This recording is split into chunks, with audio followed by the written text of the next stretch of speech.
ევროპული სამზარეულო უკვე ბათუმშიც ხელმისაწვდომია, ზღვისპირა სანაპიროს კიდევ ერთი კვების ობიექტი შეემატა.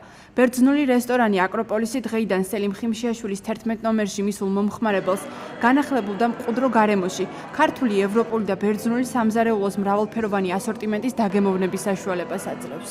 პირველ რიგში ვთავაზობ სასიამოვნო გარემოს, გემრიელ სამზარეულოს და ძალიან კარგ გართობას. ჩვენთან სამზარეულოში წარმოდგენილია როგორც ქართული, ასევე ევროპული სამზარეულო, გვექნება ბერძნული კერძები, გვექნება ასევე ცოცხალი მუსიკა, ყოველკვირეული ივენთები. მაქსიმალურად შევეცდებით, რომ ასიამოვნოთ ჩვენი კლიენტები. სიახლე გვაქვს ახალი კერძები, საუკეთესო მომსახურეობა და ვინდა რომ მოვიზიდოთ ჩვენ ბევრი ტურისტები. და დააგემოვნოთ ჩვენი, კიდე გვაქვს საფერბო ჩვენი ღვინო, რომელიც დააგემოვნებენ მობრძანებული, ჩამობრძანებული სტუმრები. კერძებს ადგილობრივი მზარეული მოამზადებს. ადგილზე მისულ მომხმარებელს გემოვნებიანი მუსიკის მოსმენაც შეეძლება.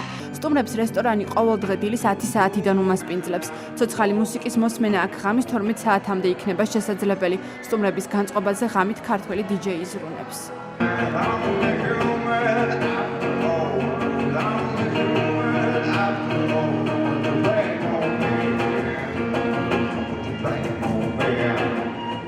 ჩვენს პატარა ზღვისპირა ლამაზ ქალაქში ინოვაცია საჭიროა, მიუხედავად იმისა, რომ ძალიან ბევრი ლამაზი საინტერესო ადგილები გვაქვს, შენობები თუ რესტორნები, მისასალმებელია ნამდვილად და წარმატებებს უსურვებ. აკროპოლისი მომხმარებელს ექსკლუზიურ კერძებსა და ღვინოს თავაზობს. რესტორანი 70-დან 80 ადამიანამდეა გათვლილი.